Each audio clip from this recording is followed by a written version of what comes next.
Okay, and time. Yeah.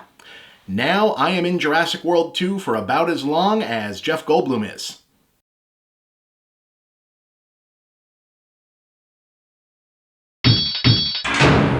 Say this much for Jurassic World Fallen Kingdom. After 25 years and 4 sequels, it feels like they finally decided to do something with the ongoing Jurassic Park storyline that they can't take back. See, this is the 5th one of these, and they all have basically the same overall story setup. Oh no, the dinosaur zoo broke, and now all the dinosaurs can get out of the zoo, which of course means that the logical assumption about any sequel, if you felt there need to be one, and again, we are now on number 4, would be, oh, so now that's an excuse to have the dinosaurs show up and chase people around other new, different, exciting, interesting places, right? But instead, every time a sequel actually comes out, they just end up walking it on back with, no, wait, actually there was a second dinosaur zoo, or we have to go back to the first dinosaur zoo, or guess what, we built a whole new, tackier dinosaur zoo. And I mean, look, yes, the first one was great, but by this point we've done people being impressed by a big friendly herbivore, then scared by the T-Rex or an equivalent, then chased around by the raptors, then scared by the T-Rex or an equivalent again a second time. It's been done. I mean, I know the Jaws sequels were bad, but they did make at least 4 different movies. So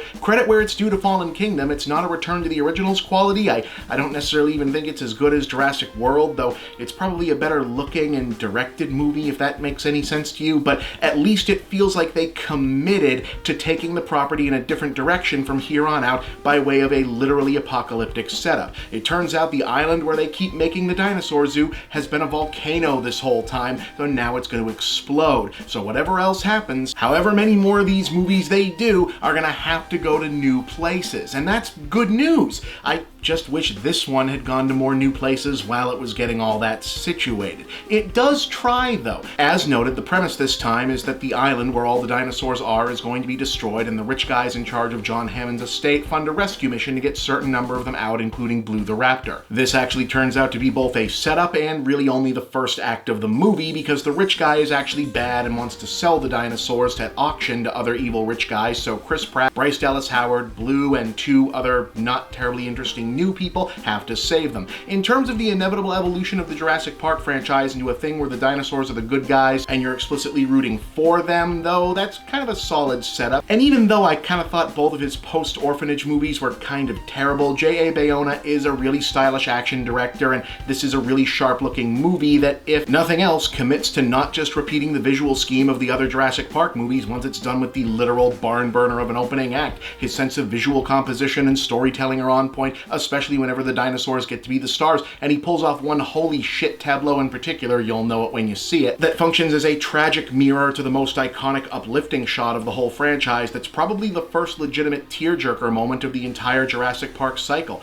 Unfortunately, that go-for-broke visual imagination is stuck in a screenplay that's playing it entirely safe, apart from the whole let's blow up Jurassic Park in Act 1 push. Frustratingly, the seeds of what should be genuinely original exciting stuff are there. The bad guy is doing his whole dinosaur animal trafficking operation out of a spooky old gothic mansion in the middle of nowhere with dungeons and secret passages and a mysterious little girl who lives there, but maybe she's more like a prisoner for reasons, and a secret mad science lab in the basement where the evil Dr. Wu is making more Frankenstein dinosaurs like the Indominus Rex, so they're clearly thinking Universal Horror, Hammer, old dark house stuff, like Frankenstein, monster movie, The Creeper, but with dinosaurs, which is definitely new weird territory for the series, but none of it feels new enough. Almost like they're afraid of actually following through. The evil bad guy house is spooky, but it feels like it should be spookier. There's a twist to the little girl, but it feels like it should be more twisted. Making the dinosaurs, including the T-Rex and the other carnivores, explicitly the good guy animals we're meant to sympathize with now over the nefarious rich guys is the smart play, but it never really feels as urgent as it should when they don't spend enough time on exactly how much danger these bad guys are supposed to pose to them, or in what form. There's one evil great white hunter type security guy who we're rooting to see get it because he's a bastard, but the rest of them just kind of blend together. As for the good guys, the weird thing with Pratt and Howard's characters is the first Jurassic World was doing the whole meta self-satire thing about how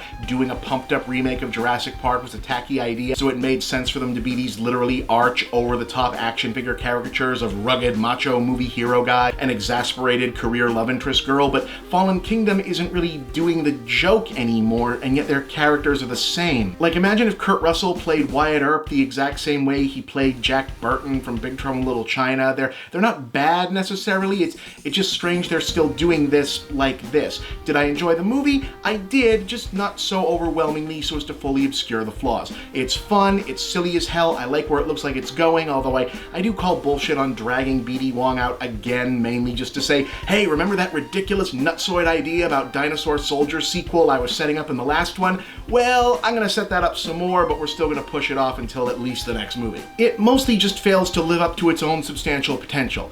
2.5 stars, Rampage was still better.